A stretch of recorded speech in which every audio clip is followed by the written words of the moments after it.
Во Прилеп пристигнаа првите 9 работници од Непал во една компанија од текстилната индустрија, а уште една компанија била во преговори за десетина вработени кои што се очекува да пристигнат за околу 1 месец. Според бизнис секторот имало повеќе причини за ова.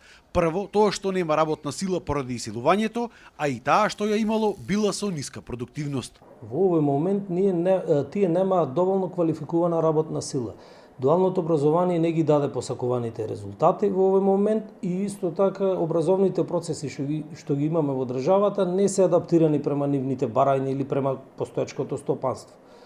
Втора причина е исто поврзана со работната сила, тоа е дека воопшто нема ни неквалификувана работна сила. Трета причина е слабата продуктивност на нашите вработени. Слабата продуктивност дополнително носи и некомпетентност на компаниите понатаму на европските пазари. И затоа тие се одлучуваат да увезат вработени од други држави за да видат во што е причината или каде лежи причината да некој вработен на истите работни позиции од друга држава биде попродуктивен од нашите вработени.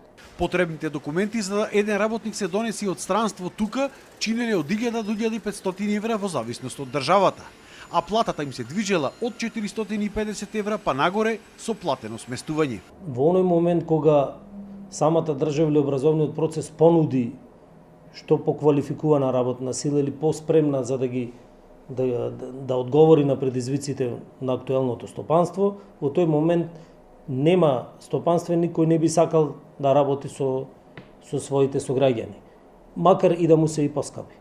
И експертите го потврдуваат недостигот на соодветна квалификација кај нашите работници, а за да се смени тоа биле потребни реформи на образовниот систем. Пред се неопходна е реформа на образовниот систем во смисла на воведување на нови профили во средното стручно образование, осовременување на постоечките профили, воведување на нови студентски програми во високото образование.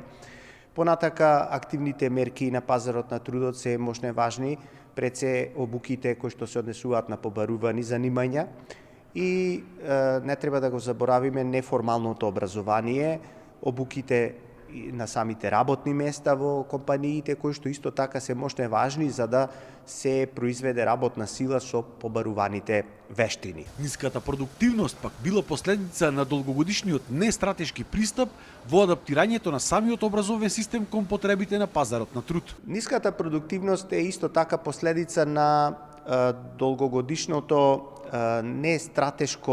нестратешки пристап во адаптирање на самиот образовен систем кон потребите, така што од една страна имаме профили кои што не одговараат на идните предизвици кои што со себе ги носат, да речеме, дигиталната, зелената транзиција и кои што наметнуваат сосема нови потреби од вештини со кои што не располагаат работната сила во Македонија.